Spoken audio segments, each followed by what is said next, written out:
किसी प्यासे जीव को पानी पिलाने का पुण्य कितना बड़ा होता है।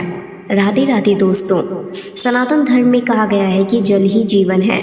इसलिए किसी प्यासे जीव की प्यास बुझाना केवल एक सेवा नहीं बल्कि ईश्वर की पूजा के समान माना गया है, क्योंकि भगवान हर जीव के हृदय में विराजमान है। जब हम किसी जीव को पानी पिलाते हैं तो अप्रत्यक्ष रूप से भगवान की ही सेवा कर रहे होते हैं। शास्त्रों में बताया गया है कि जो व्यक्ति निस्वार्थ भाव से जीवों की सेवा करता है उसके जीवन में पुण्य का संचय होता है।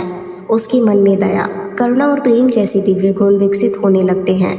ऐसे व्यक्ति के भीतर सकारात्मकता बढ़ती है और उसका हृदय धीरे धीरे अधिक निर्मल बनता जाता है। कई संतों ने कहा है कि बड़े बड़े यज्ञ और दान अपनी जगह हैं, लेकिन यदि किसी जीव की तत्काल आवश्यकता पूरी की जाए तो उसका महत्व भी बहुत महान होता है। प्यासे जीव को पानी देना ऐसा ही एक कार्य है। इसमें न धन की आवश्यकता होती है और न ही किसी विशेष साधन की, केवल दया से भरे हृदय की आवश्यकता होती है। जब कोई जीव प्यास से व्याकुल होता है तब उसे पानी देना केवल एक मदद नहीं होती, बल्कि यह दया, करुणा और मानवता का सबसे सुंदर रूप होता है।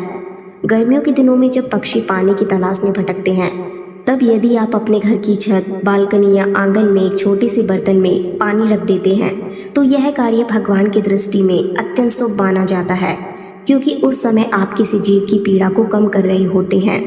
तो दोस्तों, यदि संभव हो तो अपने घर के बाहर, छत पर या किसी सुरक्षित स्थान पर प्रतिदिन पानी का एक पात्र अवश्य रखें। यह छोटा सा कार्य किसी जीव के लिए जीवनदायक बन सकता है और आपके जीवन में भी शुभता और संतोष ला सकता है। राधे राधे।